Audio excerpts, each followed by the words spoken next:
Hi friends, welcome back to my YouTube channel Pravasi Prakash. അപ്പോൾ ഇന്നത്തെ വീഡിയോയിലൂടെ ഞാൻ പറയുന്ന കാര്യം, നമ്മൾ ഇലക്ഷനൊക്കെ കഴിഞ്ഞു, ഒത്തിരി ദിവസമായി, 8-10 ദിവസമായി നമ്മളിങ്ങനെ പ്രതീക്ഷയോടെ ഇരിക്കുകയാണ് എന്ന് ഭരണം ഉണ്ടാവുമെന്നൊക്കെ പറഞ്ഞിട്ട്. സ്റ്റാർട്ട് ചെയ്യുന്നത് എന്നാണ്, മുഖ്യമന്ത്രി എന്ന് അറിയാൻ പറ്റും എന്നൊക്കെ ഉള്ള കുറേ ഉത്കണ്ഠകളുണ്ടായിരുന്നു. അതിൽ മുന്നേ ഓരോ ചർച്ചകളൊക്കെ നടന്നു. ആരെയും കുറ്റം പറയാൻ പറ്റത്തില്ല നമുക്ക്. അത് ഓരോരോ കീഴ്വഴക്കമൊക്കെയാണ് കേട്ടോ. അങ്ങനെ നമുക്ക് പറയാൻ പറ്റത്തുള്ളൂ, ആരെയും കുറ്റപ്പെടുത്താൻ പറ്റത്തില്ല. മുൻ സർക്കാർ നല്ല രീതിയിൽ തന്നെ ഭരിച്ചു. എന്തായാലും പുതിയതായിട്ട് വന്ന മുഖ്യമന്ത്രി വി.ഡി. സതീശൻ സാറിന് അഭിനന്ദനങ്ങൾ. അപ്പോൾ നല്ല രീതിയിൽ ഭരണം നടത്താൻ കഴിയട്ടെ. അപ്പോൾ ഒത്തിരി നമുക്ക് പ്രതീക്ഷയുണ്ട് സാറിനെ. അപ്പോൾ എന്തായാലും ആ ഒരു ചിരിച്ച മുഖത്തോടെ തന്നെ ഇനി അങ്ങോട്ട് എല്ലാവരെയും ജനങ്ങളെ മുന്നിലോട്ട് വരണം.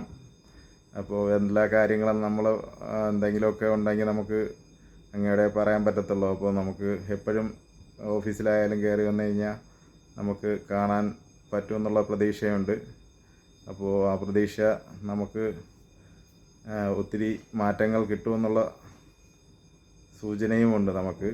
അപ്പോൾ എന്തായാലും നല്ല രീതിയിൽ ഭരിക്കാൻ പറ്റട്ടെ. അപ്പോൾ കുറേ മാറ്റങ്ങൾ കേരളത്തിലുണ്ടാവട്ടെ, വികസനം ഉണ്ടാവട്ടെ. അപ്പോൾ എന്തായാലും എല്ലാ അഭിനന്ദനങ്ങളും ഞാൻ പറയുന്നു. മെയിനായിട്ട് മെഡിക്കൽ കോളേജ്, ട്രിവാൻഡ്രം മെഡിക്കൽ കോളേജിലും പല മെഡിക്കൽ ആശുപത്രികളിലൊക്കെ കുറേ ഇങ്ങനെ ഇടയ്ക്കൊക്കെ നമ്മൾ കേട്ടതാണല്ലേ. നമ്മൾ കുറേ ഡിപ്പാർട്ട്മെൻറ്റിൽ മരുന്നിൻ്റെ ആയാലും പല മെഷീനറീസിൻ്റെയൊക്കെ ഷോർട്ടേജ് കാര്യങ്ങൾ, പിന്നെ ബെഡിൽ തന്നെ ഒരു ബെഡ് ഒരാൾക്ക് കൊടുത്തതിൽ തന്നെ 2 പേരെ കിടത്തുന്നു.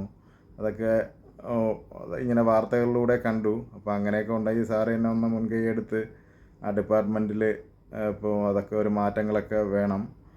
സാധാ ജനങ്ങൾക്ക് ഒരു സപ്പോർട്ടായി തന്നെ ഉണ്ടാവണം. അപ്പോൾ അതാണ് മെയിനായിട്ടുള്ളത്. പിന്നെ കുറേ കാര്യങ്ങളുണ്ട്. എന്തായാലും അതിലൊക്കെ മാറ്റം വരുമെന്നുള്ള നമുക്ക് പ്രതീക്ഷയുണ്ട്. അപ്പോൾ എല്ലാം നല്ല രീതിയിൽ ചെയ്യാൻ കഴിയട്ടെ. അപ്പോൾ ഇതൊക്കെയാണ് എനിക്ക് ഈ വീഡിയോയിലൂടെ പറയാനുള്ളത്. Thank you for watching.